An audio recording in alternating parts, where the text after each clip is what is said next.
It's a real pleasure to be here.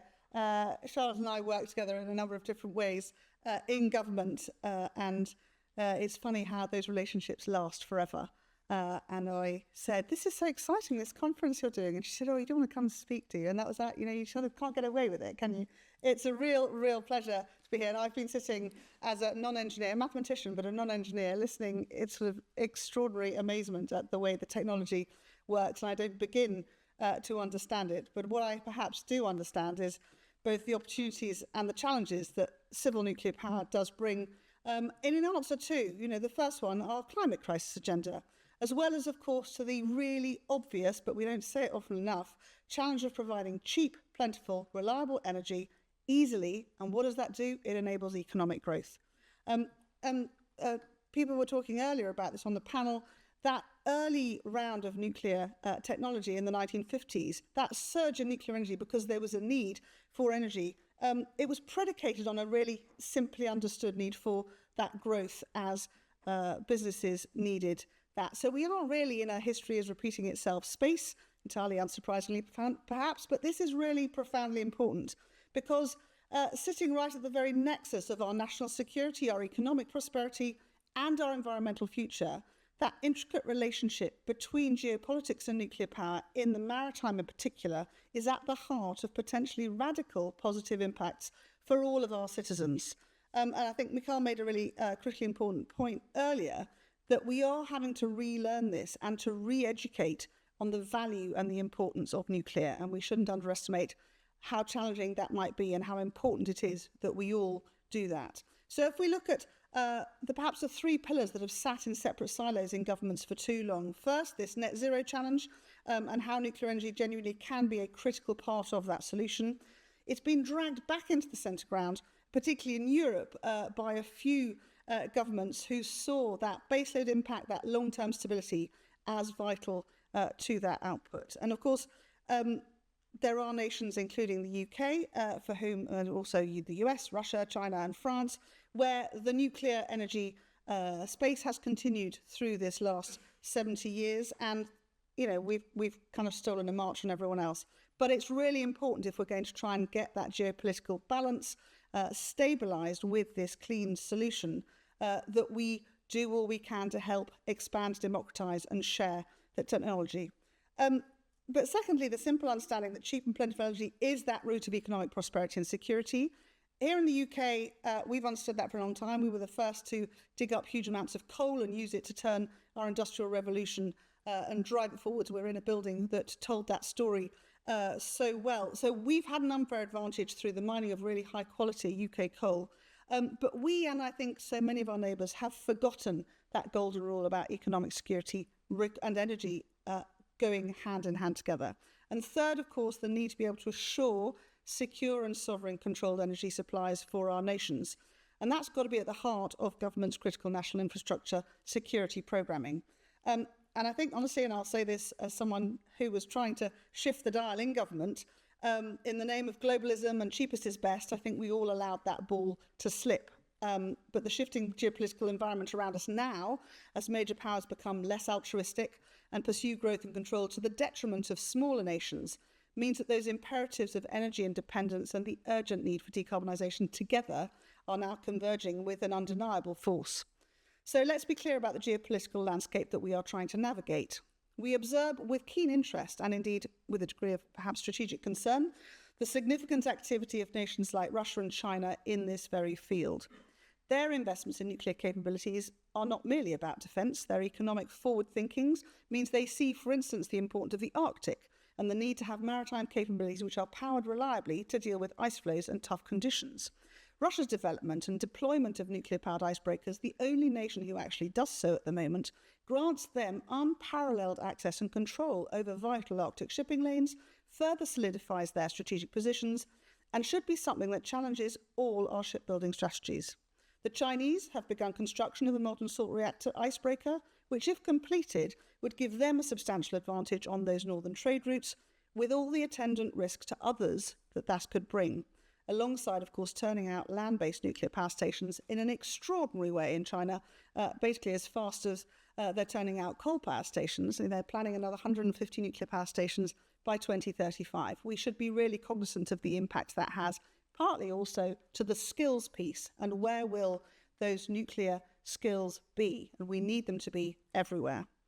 Now, if we look more widely at that Chinese Maritime Belt and Road Initiative, which I've always described as absolutely benign and positive for as long they choose it to be so. But we see with the Arctic plan, for instance, nascent though it is at the moment, with that coming into play, they continue to hold the arc of control unless we all stand up and defend freedom of navigation for all across the world's oceans.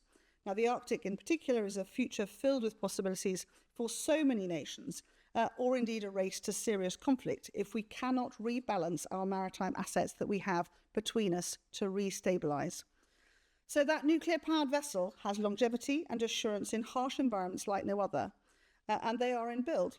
The US has, under President Trump's second term, taken a renewed focus on investing in nuclear-powered civil maritime vessels, because I think that realisation of potential Chinese dominance is now staring us in the face.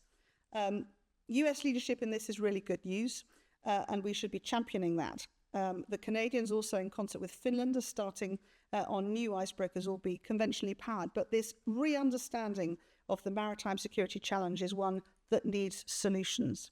Because each nation, that mission about extending economic influence, about projecting power, about securing critical supply chains in this increasingly competitive and combative world, understanding that control of the seas is one of the most powerful tools for global leverage, is absolutely alive and well with China and Russia. And worryingly, NATO and our allied nations have been suffering from sea blindness for several decades, and rebalancing that is now urgent. So we must now recognise that the future of maritime power, both commercial and strategic, is inextricably linked to our embrace of advanced nuclear technologies.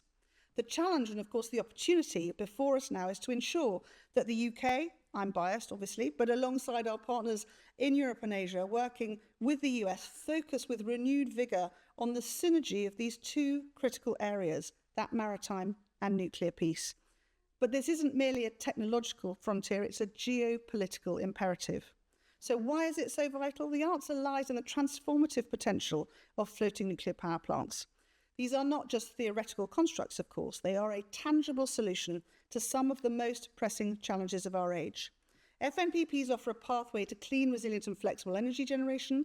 Imagine coastal communities, remote islands, or even disaster-stricken regions, as our colleagues were talking about, benefiting from a reliable, carbon-free power source that can be deployed where and when it's needed most. I'm having those conversations, particularly with nations across the Indo-Pacific at the moment, about their opportunity to bring maritime-based, cheap and plentiful power to their growing cities. Remember that 70% of the world lives littorally, so that's on a coastline, 70% of the world's population.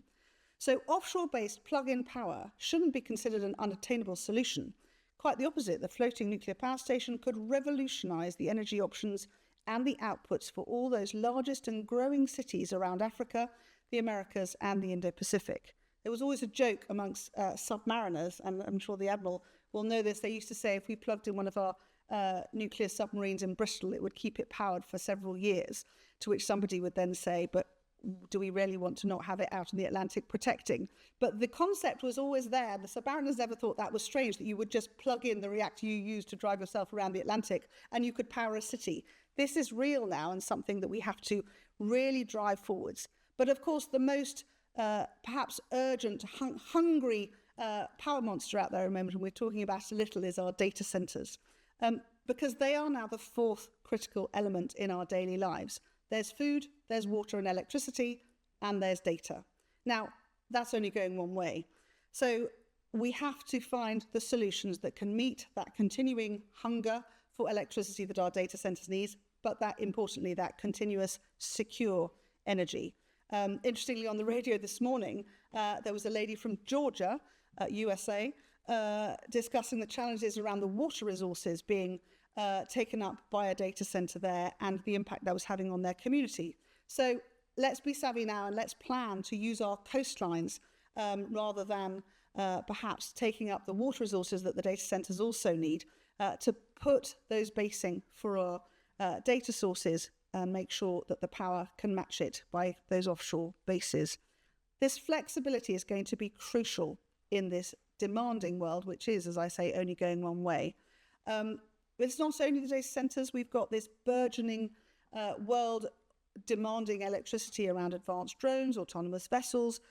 They're also going to require significant, consistent electrical power. And the FNPP really can provide that critical electricity charging station with an unparalleled efficiency and, of course, a minimal environmental footprint. It's bringing those three pillars together again and again to get the buy-in of our citizens who perhaps don't yet really understand the value of this clean nuclear. But of course, the most immediately perhaps impactful area for growth is the effect on energy security and efficiency in the shipping sector.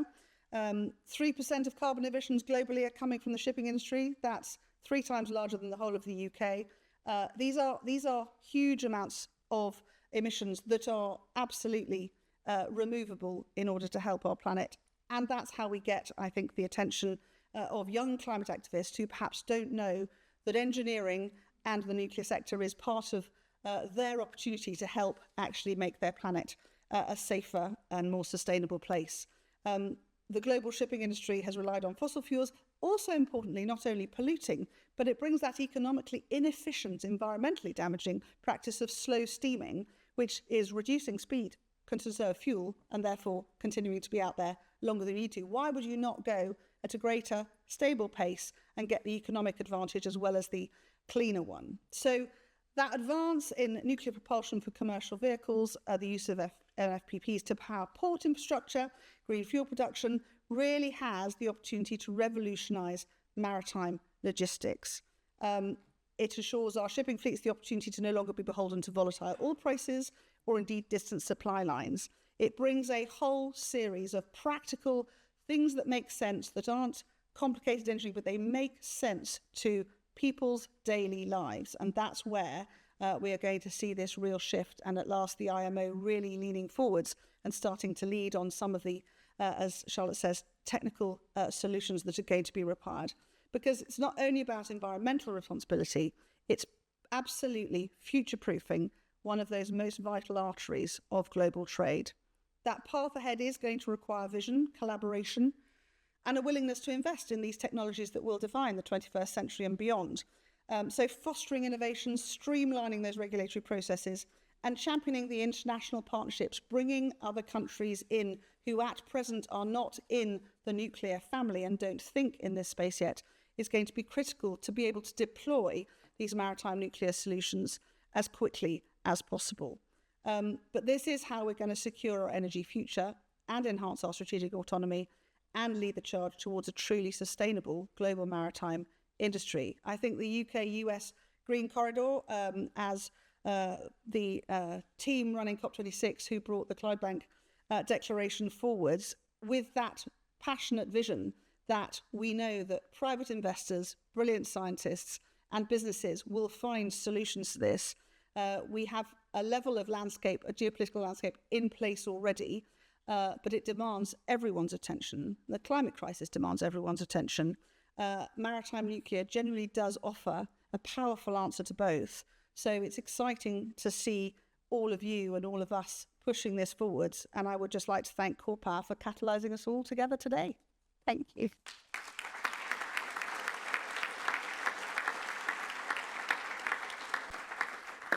Thank you very much, Anne-Marie. That was a very thought-provoking contribution. There will definitely be time for questions. So if you would like to question Anne-Marie on any of that, she had a multi-year ministerial career, including in cabinet. She covered Foreign Office, Defence, Energy, Trade. She knows about everything.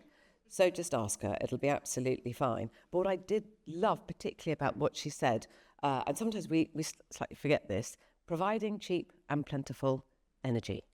That's just absolutely at the heart of what we should be working for. So now we're coming on to the bit about alignment of international standards. And I suppose, you know, when I look at this and having been a minister for a few years myself, having had a little bit of dealings with the international standard settings. And of course, it's quite nice if you're in a very particular bucket and you're dealing with a very particular person about a very particular set of regulations. At that point, your job becomes semi-easy. Now, of course, for nuclear for maritime, it's very different, because not only do we have the nuclear side, where we'll be looking to the IAEA for guidance, but then we have the maritime side, where we're looking at the IMO, and we have to get the whole lot to work in lockstep. Oh, and it's not just that, obviously, we have the nuclear liability stuff to get on with as well. So there is very much, it goes back to this issue about we have pathways. We don't have all the answers yet, but we do know what the challenges are and where we're going to end up. So I'm going to ask my very, very illustrious panel just to sort of give their sort of their reflections. They can freewheel, you know, not for too long, otherwise that would be very bad. But I'm going to turn to you first, Anna. Just some reflections of how you found the day, interesting points, and what do you think the big challenges are when it comes to international alignment? Thank you. Good afternoon, everyone. As mentioned, my name is Anna Bradford. I'm the director of the Division of Nuclear Installation Safety at the IAEA, and maritime propulsion is something that we are currently working on. My division works on all types of safety standards for all types of nuclear facilities, nuclear power plants, research reactors, fuel cycle facilities. We have the lead for a recent initiative, actually started 2022, called the Nuclear Harmonization and Standardization Initiative, which I certainly see some parallels here.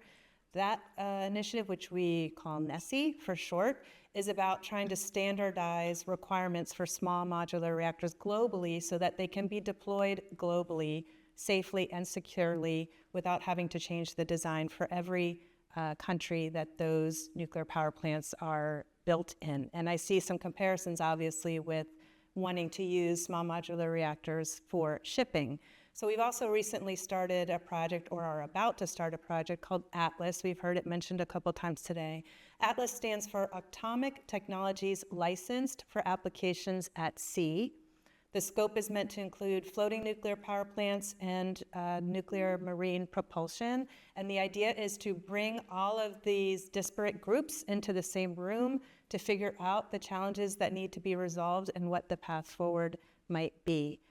Prior to working at the IAEA, I worked at the US NRC, which is the United States regulatory body for nuclear power, for about 20 years. So I've been involved in the safety and regulatory framework area for a very long time. So I'm interested today to talk more about how might we have a global framework, because I think that is the only way that this will work on a large scale. We heard about bilateral agreements. Maybe this would start with agreements between the US and the UK, for example. That could be, but you know, there's going to be challenges from countries that these ships are just sailing by, not just the ones that they're going to port in. You might remember when Russia built their floating nuclear power plant and they had to ship it around some of the European countries to get up into their northern Arctic area, and there were quite a few complaints about countries in that area, even though there wasn't any nuclear fuel in it at the time, because there was some concern about the shipping just going by these countries, even though that facility wasn't going to port there. So I think there's a lot of interesting challenges, but that we have the right people in the room to discuss those. So thank you. Thank you so much, Hannah. Selma, over to you.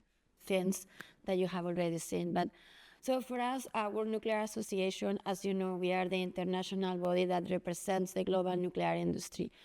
And as Anna, we were collaborating quite a bit with the International Atomic Energy Agency and many others to make sure that we standardize, that we harmonize, that we streamline and optimize the way we license, design, and regulate reactors. So obviously, we are coming from the point of view of the industry, so we are trying to make sure that the conversations are taking place between the regulators, between the standard-setting organizations, and the industry. So as Anna explained, so when we have a reactor design that is approved by one regulator, can probably or hopefully be used and approved by any other regulator without major or any changes. That's the hope. So let me just say one thing, because I do when you, I mean, I think that Anne-Marie did a great job painting the big picture, but I really want to paint this picture also perhaps slightly differently. So you probably know that our World Nuclear Association, since COP28, we launched this challenge, ambition, whatever you want to call this, of at least tripling global nuclear capacity by 2050. And please remember that this is only electricity. We are not talking, for example, about the fantastic opportunity of, say, nuclear propulsion ships for shipping. So that's a whole different animal that is not even included in this tripling global nuclear capacity. So, but I just want you to realize what does this mean, because tripling, I don't know, what does that mean? So if we were to achieve this, we would have to, number one, make the most of our existing fleet, which, as you know, we are doing in most countries. So that's a very important thing. But the second thing, of course, we need to build a lot of new nuclear. So our back of the envelope calculation is about 1,000 gigawatts of new nuclear by 2050, which is what? About, say, 40, in average, 40 gigawatts of new nuclear per year, every year, until 2050. So what is that? So that may be, for example, let's say there is half large reactors, the other half small modular reactors, just, you know, for the sake of conversation. So this is about 20 large reactors per year and 70 small modular reactors per year, every year. So as you can see, this is a huge challenge, given that right now we are building perhaps 10 reactors per year in a good year, and most of them actually in China or in Asia. So clearly we have much work to do. And the reason why I told you all that story is because we, among the many things that we have to do, we really see floating nuclear power plants as a great opportunity to accelerate this. I mean, the fact that these reactors could truly be modular, could be built very quickly in a very standardized manner in a shipyard, as we are building ships right now. The fact that the deployment of these reactors is much more simple than actually a normal reactor that requires some infrastructure and civil works and several other things. So the deployment of these reactors is a great opportunity, I think, to maybe make a dent in this 40 gigawatts per year that we have to build. So this is why we are very interested in working together, obviously with all of you, with International Atomic Energy, with IMO, NEMO, and World Nuclear Transport Institute, and many others that are trying to make sure that we accelerate this. That's absolutely fantastic. I would love to get to a point where Core Power has a significant slug of that 70 SMRs a year. So, well, they'll be nice AMRs, but anyway. Very good, thank you. John, can I ask you for your thoughts? Sure. So I'm Admiral Retired John Richardson. I ran the U.S. Navy for a while. Before that, I was the director of the Naval Nuclear Propulsion Program. So a couple of people have mentioned Admiral Rickover. I was the 6th successor to Admiral Rickover, and grew up in the nuclear Navy. Since then, I've kind of involved very much.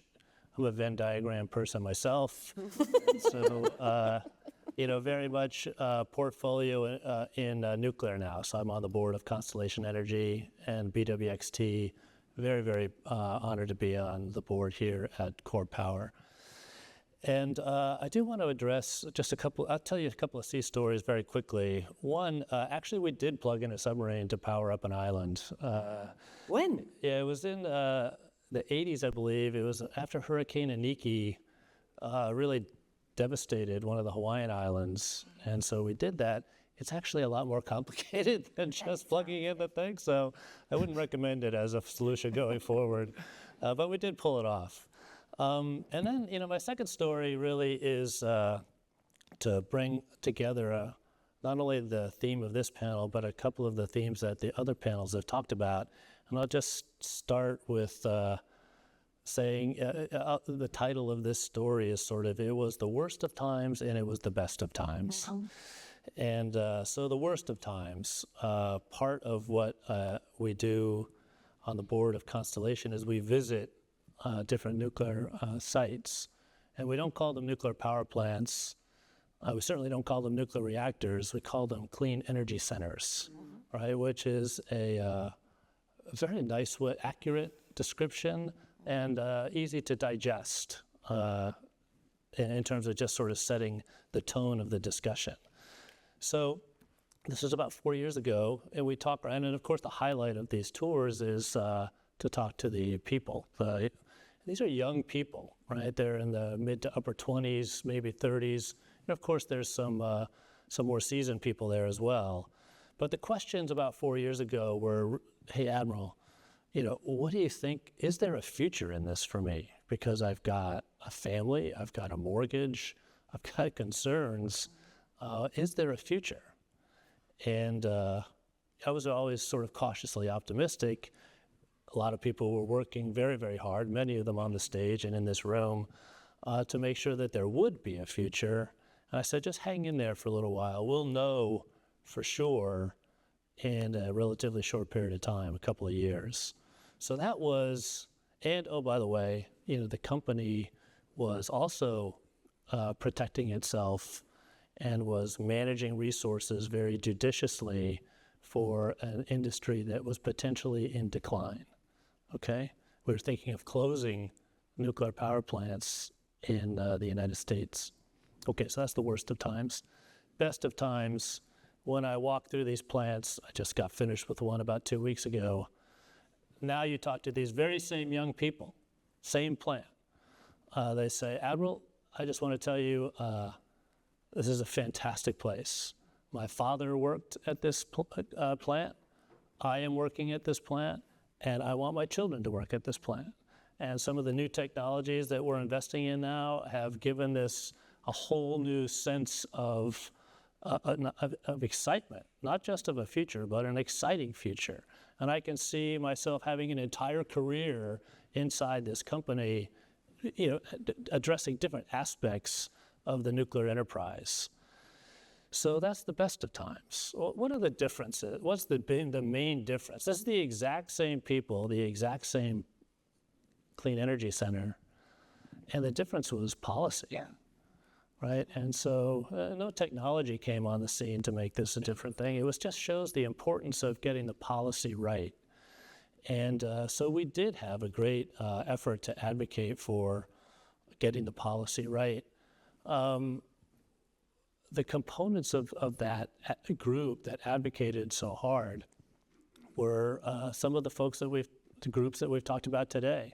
Certainly, there's the operating workforce itself, the communities in which these energy centers reside were some of the most fervent supporters, going to City Hall, going to their state capital, advocating at the national capital level for, the benefits that these clean energy centers brought to their community. From an employment standpoint, from a tax-based standpoint, it's just a good investment in a community. Labor was a huge proponent, right? Because those are real jobs. Those are very solid, good-paying jobs at those centers. And then, of course, those folks who are interested in reducing the carbon footprint, they are part of this as well. And so, and where did they go? Well, they went to their governments. So the point that was made earlier is that there's an inherently governmental role here that must be played, I think is also a very important thing to do. So I just want to stop there. It just highlights a couple of different things. One, there's a workforce out there ready to do this, right? We just have to provide them the path forward. I think good policy is going to be a major part of that. Two, there is this inherently governmental part of it. Three, there's a pretty broad acceptance of nuclear out there right now. I would say it's 65, 70% is some of the polling data that I've seen. Now, 30% is a significant, body of people, particularly if they're in the right places. But I think as we move forward, we should move forward with some real confidence that we can gather a lot of support from the general population. Those folks who are not afraid of this and are actually ready to embrace it for all the reasons that we've seen. So anyway, just I guess, a commercial, a story that illustrates at sort of a national level the importance of policy. We scale that up now to the international level when we're starting to define policy and standards. I think it's really important to get this right, because now we can sort of catalyze that same excitement and same prosperity at a global level. So I'll stop there, Sean. Thank you very much, John. That was absolutely fascinating. And I think really what you've driven home is that when you get a positive environment, you can actually make progress more quickly than perhaps you feared might not be likely. And I absolutely adore clean energy centres.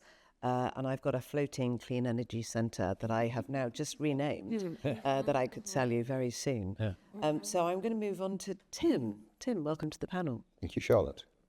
How best to start this? So I've had the great fun of working with wonderful ministers like Anne-Marie in the past. I chair nuclear risk insurers. I'm on the board of Great British Nuclear. I'm a project guy, really, not a nuclear guy. Well, I spent the last 15 years trying to make nuclear happen. As a catalyst, I'm also an ex-chemist. One of the things that's really changed is a sudden recognition now that, first of all, global infrastructure, whichever country you're in, is somewhere between dodgy, shot, and disastrous. Number one. Number two, the world has changed unrecognisably in terms of electricity. So let's just use the UK as an example. 18% of our energy comes from electricity. The one low-carbon generating facility today, which will still be operating in 2054, is Sizewell B. Every other piece of electrical generating kit in the UK has to be replaced. So just do the sort of White Queen, is it? I think 6 impossible things before breakfast. Start with that. But that's 18% of the energy system. The other 82 is fossil. A lot of that's going to have to go to be electric too. So now just imagine rebuilding the entire electricity system in the UK twice over, maybe 2.5 times over. Pause there. Now let's think about the how, because money's not the issue, technology's not the issue. Actually, I don't think regulation's the issue really, but I'll come back to that in a minute. The sheer physical scale of this is utterly profound, and the limiting factor isn't steel or copper or uranium, it's the supply chain for people. It's the people. And so one of the challenges we have is, actually, let me just tell you a little story. A friend of mine in Poland is looking to build a load of SMRs up there. And over lunch a couple of years ago, he was grinning at me. And he said, do you realise we've now got back all our Polish plumbers? We can have our toilets fixed. So you guys have had them in London for years. But in return, I'm nicking all your nuclear engineers. And I went round his office. Downstairs, I heard West Cumbrian accents, Welsh accents, Somerset accents, all sorts, Warrington accents. People are the issue, because historically, the way we have built nuclear power stations, a 19th century engineer would recognise. They wouldn't recognise the bits in the middle, but everything else they'd recognise. Where's the product? You know, if you look at the airline industry, when British Airways buys an Airbus, they've got a catalogue. And they say, actually, I want 20 of those. They might specify the seats and the galley and so on, but the aircraft are clones. They build a couple hundred of them, all the same, not screws, washers, and bolts. The installation process is a flight from Toulouse to Gatwick. What do we conventionally do? Somebody supplies an enormous kit of parts to a client and says, there you are, sort it, fix it, put it together. How stupid is that? What Core Power have done with the floating nuclear power stations, that's a product. And the installation process consists of floating it down the road, tying it up and plugging it in. It's a product. Who's going to be buying nuclear power in future, power in general? Well, it's not the big utilities, because if you look at the balance sheets of the utilities, pretty much all over the place. I mean, there's some good ones left in the States, thank goodness. But many of their balance sheets have been completely destroyed. They're not going to be buying them. It'll be the big infrastructure funds. And they are going to come along to you and say, Charlotte, where's your catalogue? Oh, right, page 10. I want 15 of those over there, sort it. That's how it's going to work. A different world altogether. It's about product. And the next thing is I want to ban the use of the word small modular reactor. Completely ban it. Why? I used to finance aeroplanes. I didn't finance engines. Engines don't generate revenue. Aeroplanes with engines on them generate revenue when we buy tickets. small modular power stations or small modular power plants, something like that. That's what we're after. That's the Clean product. energy centers. Clean energy centres. But it's the centre, it's the result, it's the outcome that we're after. There's a double act happen here if you're not careful. So we need to start thinking in a completely different way. Now let's just come on to the international stuff, because international cooperation is utterly vital. But there's a threat. So the cooperation is vital and is already happening with many of the regulators. And I'm going to do an unashamed advert for the British regulator, who we did a complete restructuring of them between 2008 and 2013. And the ONR, as it now is an enabling regulator. The previous chief inspector, chief exec, very outcome proportionate focused. The new guy, Mike, his last job was at the IAEA on Atlas. He's a really pragmatic, outcome-based regulator. That's what we need. And the way that Mike and the guys are going to look at a licensing, a reactor that's been licensed in Canada here, is they take the Canadian license, they look at it, they treat it as a piece of homework, and they mark the homework. They don't go back to scratch. Because actually, the regulators as a group, much as there are sovereign issues around them, genuine sovereign issues, but they do actually, a lot of them actually support each other very well.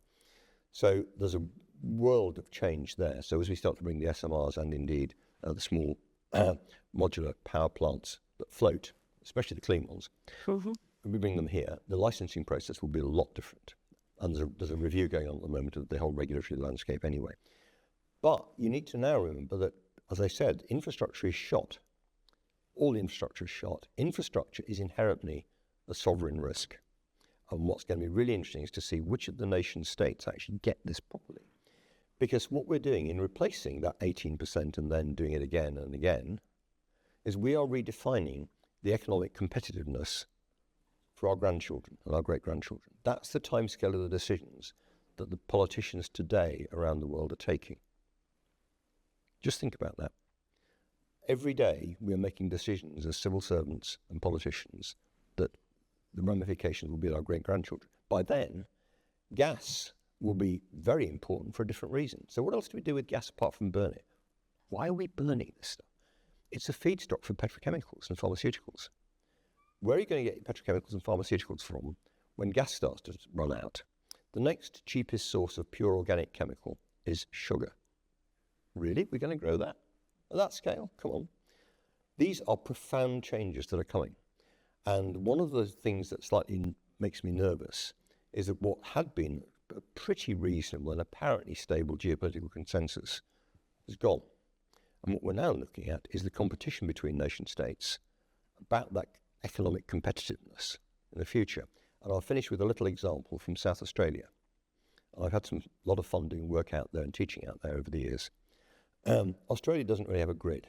It has a bit of fuse wire that starts in Brisbane and goes down the east coast and comes around the bottom and stops. And Perth is a little island over there. By the time the power gets down to Adelaide, over a whacking great interconnector, that nice, supposedly 50 hertz cycle is more like that. It's really noisy. And as they've taken big bits of spinning machinery off, it's got noisier. And there's a business a couple of years ago which relied on constant pressure from pumps to make precision injected moulded plastics. And the noise made the injection lower and lower quality. They complained, and what have they done? They moved to California. Energy is right at the heart of our future souls. The AI data model is only going one way. Energy demand is going up. At the moment, back in the UK, for those of you with a smart meter, you'll be getting an email quite often that says, 4 o'clock this afternoon, we've got too much power, charge your car for free. Or, 5 o'clock this afternoon, we're a bit short on power, turn everything down you can, we'll give you some points. Points mean prizes for saving. By the time they've done that, they've turned off all the interruptible contracts that industry has. We don't have enough power today to power industry and to power our homes.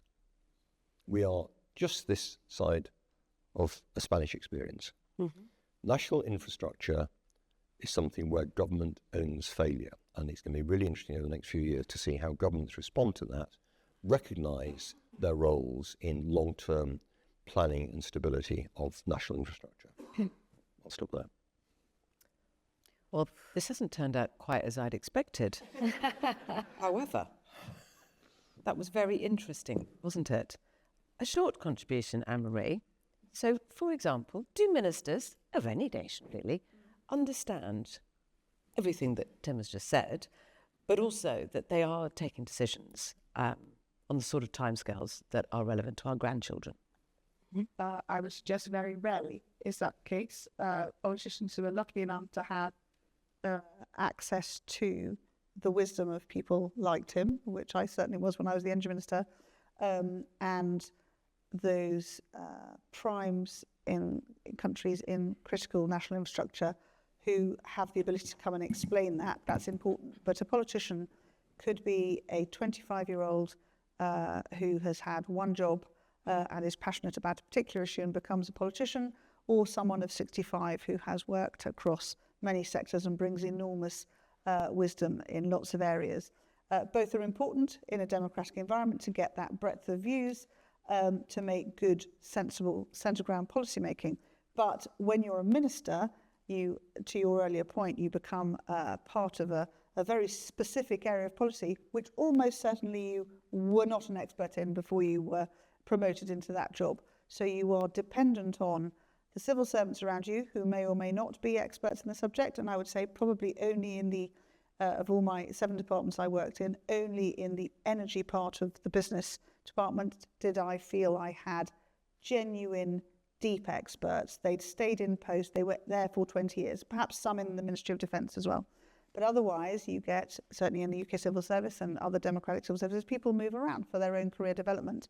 So they are not deep specialists. And I think in these areas where those long-term investment programs, which governments should do without political colour interest, because they are for that long-term, growth and stability and security of a nation, politicians on the whole are reliant on those who happen to be in post in their department at the time as to whether those are progressed at pace, whether they get stuck in a cupboard because somebody doesn't have a particular interest, or because indeed the Treasury has decided to spend its money this year in a different area.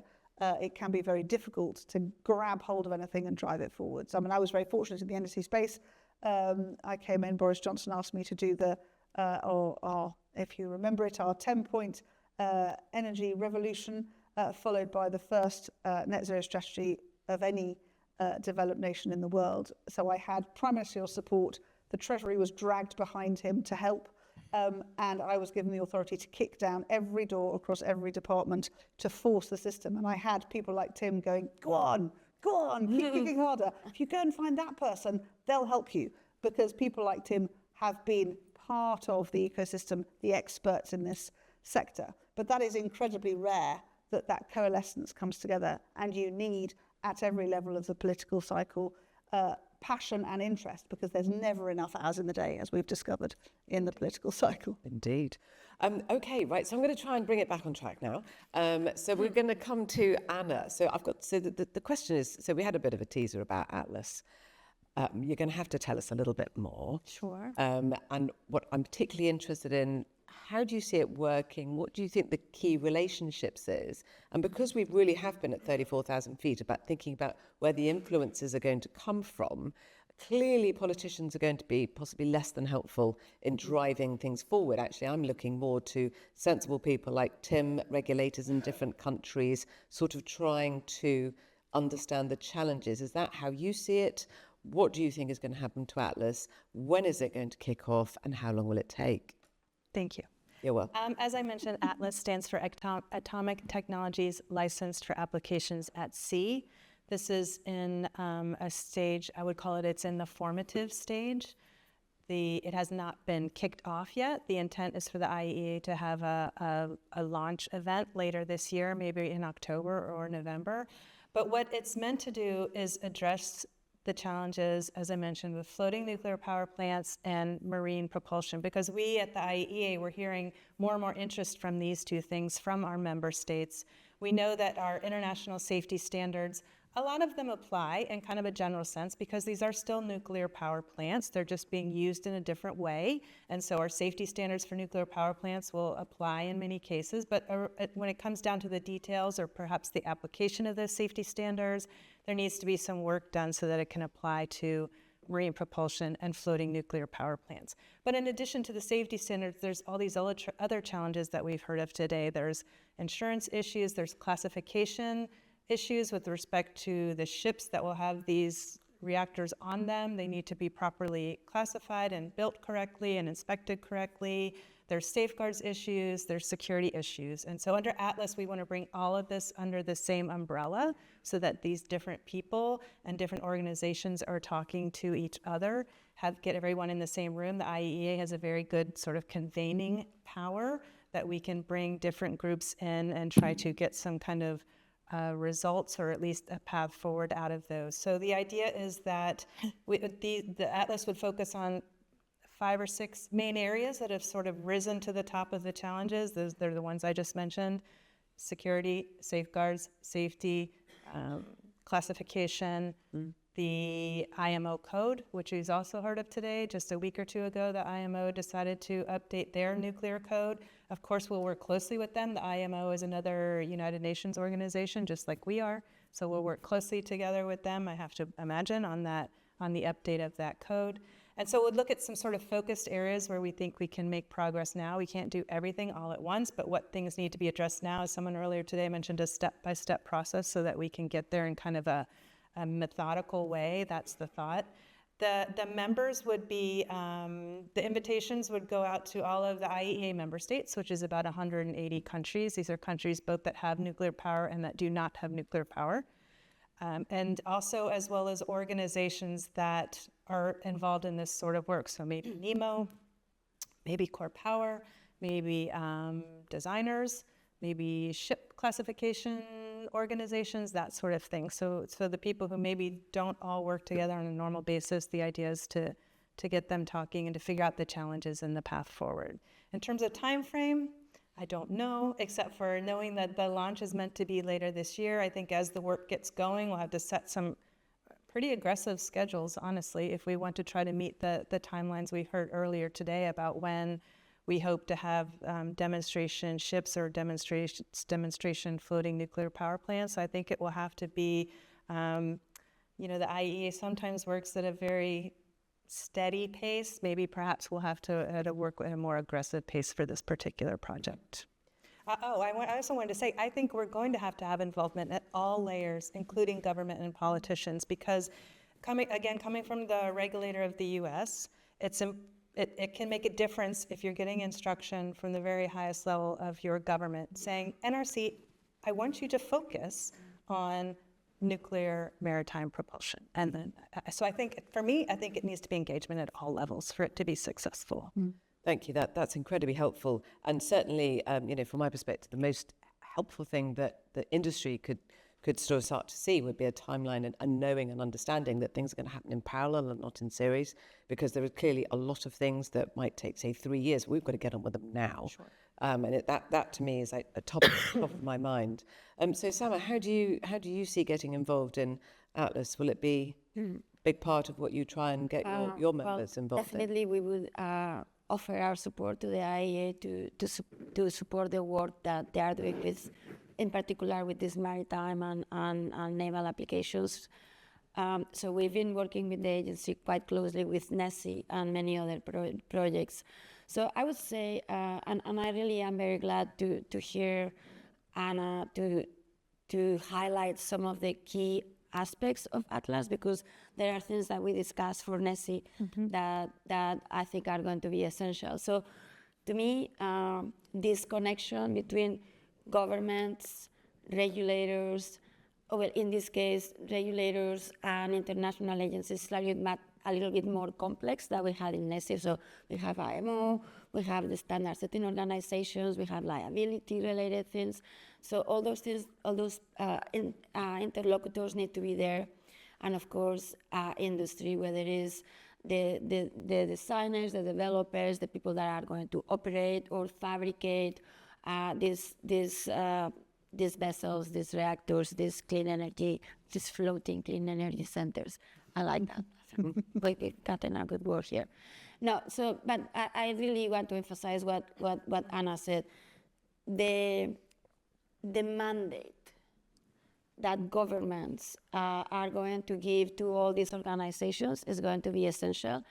And this is something that we have discussed many times, the mandate and the resources to actually do what is needed.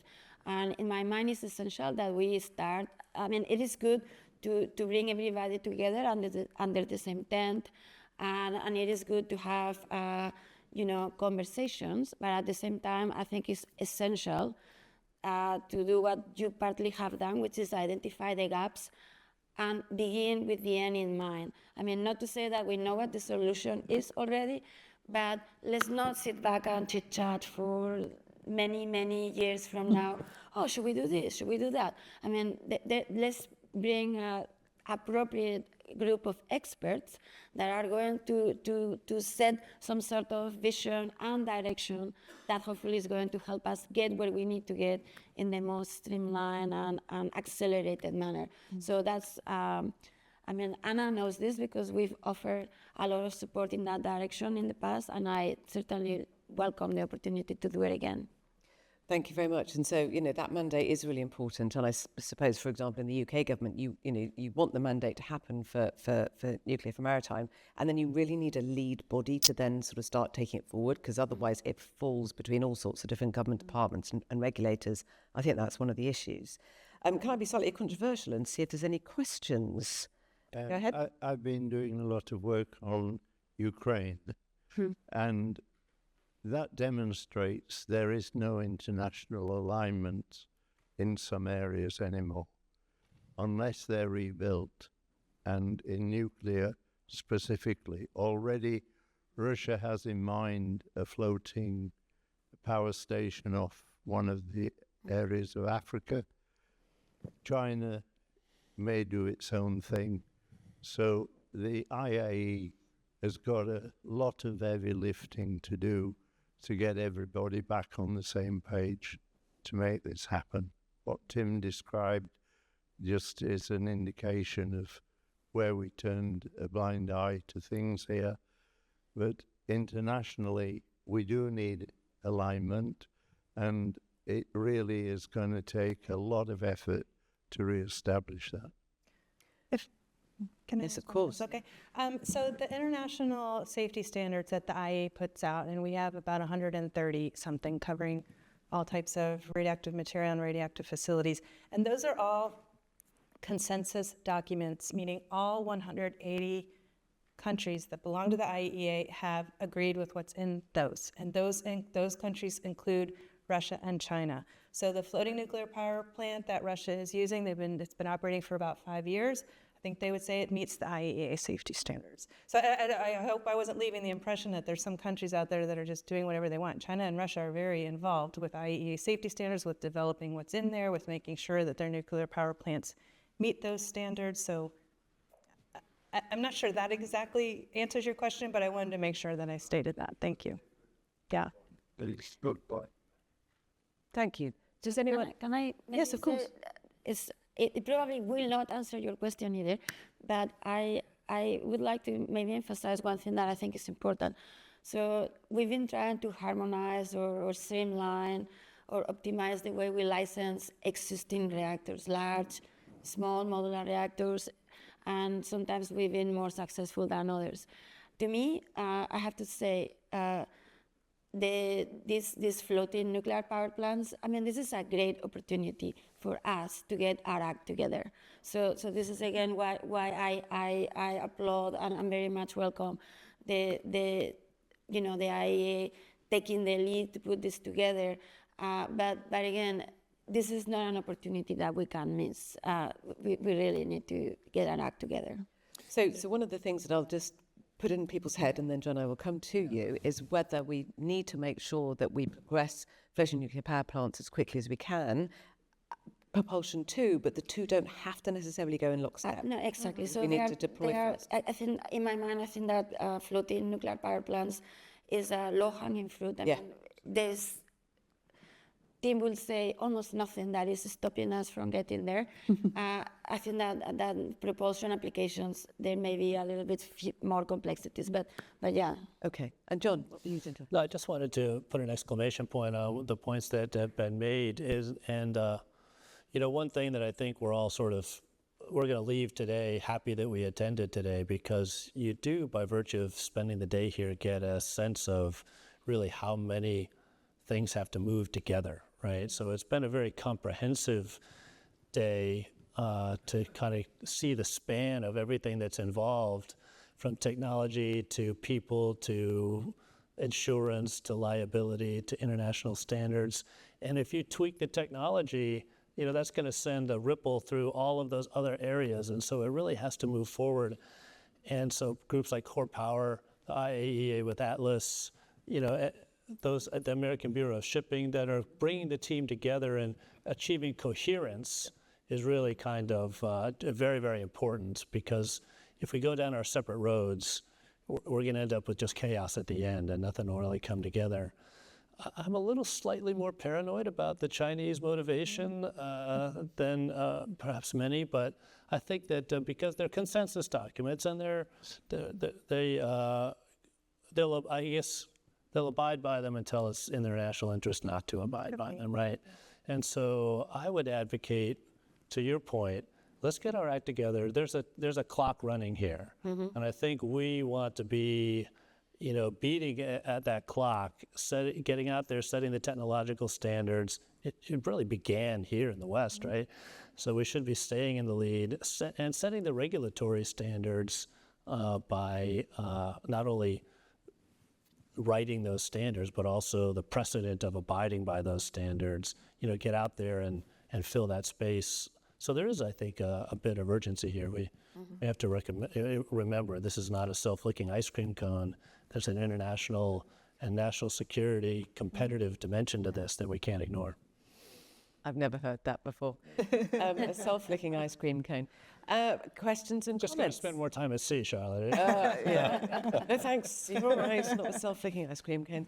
Right, we'll come to that gentleman there. I'm going to pick up a second one at the same time so we can do a twofer, and I'll come to that gentleman there. Thank you very much for this really interesting panel session.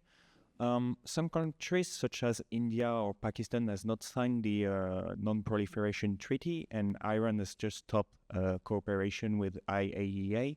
So what are the impact for nuclear maritime? Is it possible to have floating nuclear power plants in those areas? Could we have nuclear ships in the Persian Gulf as a consequence? Okay, we'll take two questions at the same time, so I'll ask panelists to cover both, and then there's a gentleman down here. Hi, Nick Collins. It's more of an observation than a question. It seems to me from this whole conference that the first nuclear-powered ship might come in around mid-2030s. The scalability of alternative fuels is simply not working out at the moment. And therefore, the IMO target of net zero in maritime, commercial maritime, by 2050, I don't see it at all. I think it's impossible. Any comments? Okay, so what we'll do in the time that we now have available, you've had some very interesting question, a comment, and anything else you'd like to wrap up on.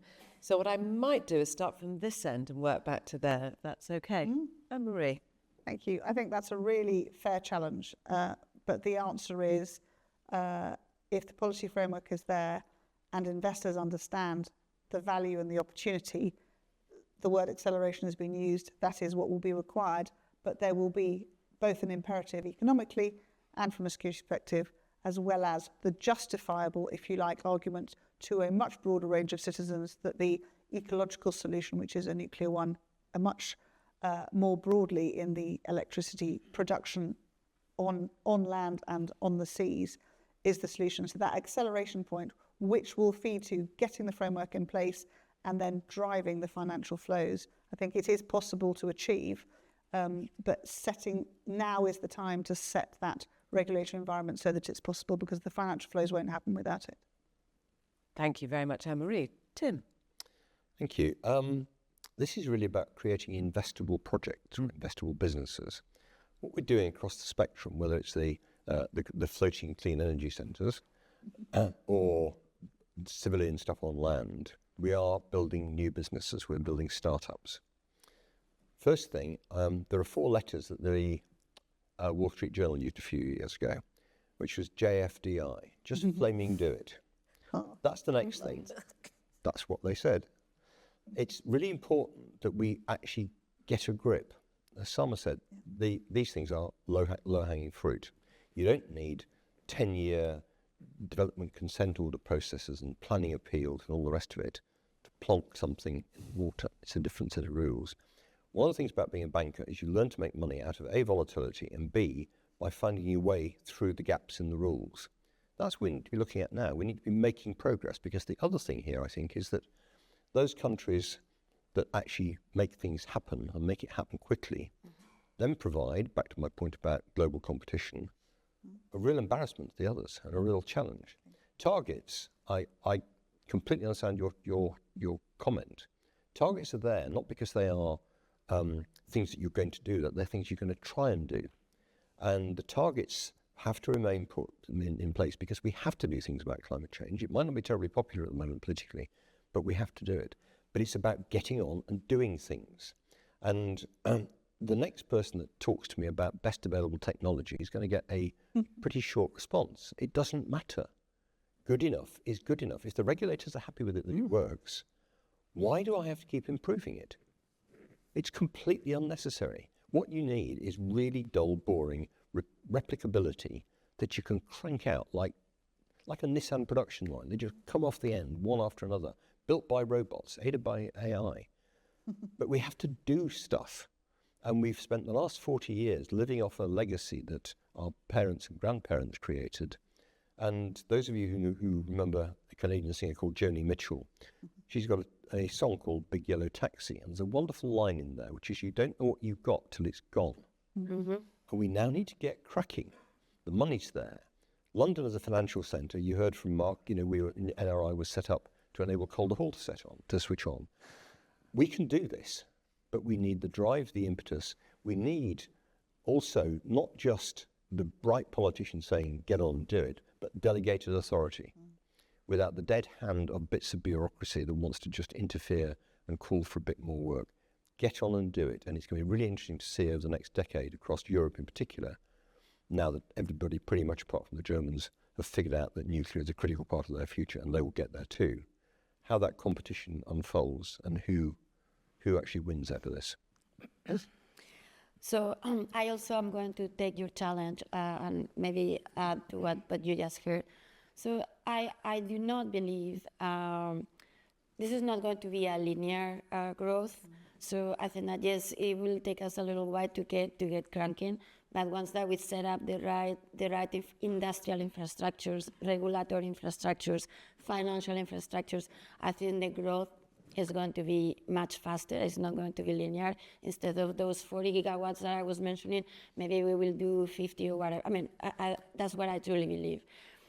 So that's the first thing. The second thing that I will say, as Tim was saying, do we really care too much whether it is 2050 or 2055?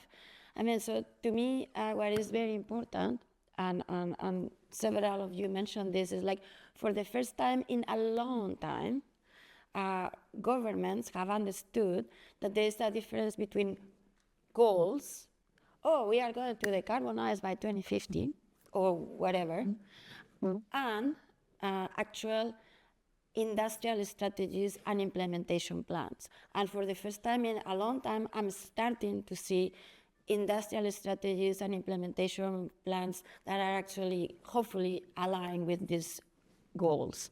So those are two things. And then the third thing that I would say, and this is maybe a challenge to your challenge. So if the goal is to provide abundant, affordable, 24/7 clean energy for everybody, everywhere, in a manner that is sustainable, that is cost-effective, that is equitable, we don't have too many choices. Yeah. I Microphone, please. Tim's point that I take Tim's point that we have to set a goal, even if we don't get there. I noticed that the IMO has stopped talking about net zero by 2050. This year they started talking about net 2050 because I think they realise that it's not doable. I think, to take your point, Sama, what I was talking about was nuclear propulsion, and I think logically it seems that the offshore nuclear somewhere in the world is going to start sooner rather than later, I hope. But the problem with nuclear propulsion is that people are ordering ships today. They're not going to get delivered until 2028 or 2029. So if this goes on another 5 years, that means that conventionally powered ships are going to be being delivered 2035, and they last 20, 25, 30 years. So that's way beyond the 2050 goal, or about 2050. Thank you. Thank you very much. John, your final remark. Yeah, so I think you asked the question earlier, if we're going to write the speech today, what would be the elements of that narrative? I think we'd have to start by saying that dispelling a lot of the fears that a nuclear megawatt is the safest produced megawatt of any other megawatt in the world right now. And that includes, if you include all of the accidents that have been talked about, 3 Mile Island, Fukushima, which were really not as egregious as many people paint them, in Chernobyl. And so, since over time, the nuclear industry, it currently is operating at its most effective and safest that it has ever operated, the current industry. And these are reactors built in the 50s and 60s. And so, this renaissance, if you want to call it that, has stimulated a lot of creativity to uprate the power output of those, legacy reactors in the hundreds of megawatts sometimes. And so you're talking about, changing out some technology on a site that's already existing, and you get as many megawatts as a small modular reactor might produce. And then there's advanced nuclear going forward. And so, I'm not sure what the goals, might be, but reality is a tough enemy. It always wins. And the reality of this is that there's not a moment to lose, and there's a really strong foundation from which we can take action, and we need to get moving. Thank you very much. Anna. Just 3 quick comments. First of all, the safeguards question, which I think was the first one we got. I agree with you. It's something that will need to be looked at and figured out. There's different scenarios that might be quite complicated, both safeguards and security. How do you provide security for a ship that's out in the middle of nowhere and maybe is getting attacked by pirates or something like that, and it has a reactor in the back? I don't know. So there's a lot of issues there to be thought about, and that's something Atlas will need to address. Coming from a regulator, I can't let the statement go about how Chernobyl and those accidents were not that big of a impact. I mean, maybe the deaths are not, in the hundreds or thousands, but there are thousands of people who can never return to their homes because it's too contaminated. They'll never be able to go back out there.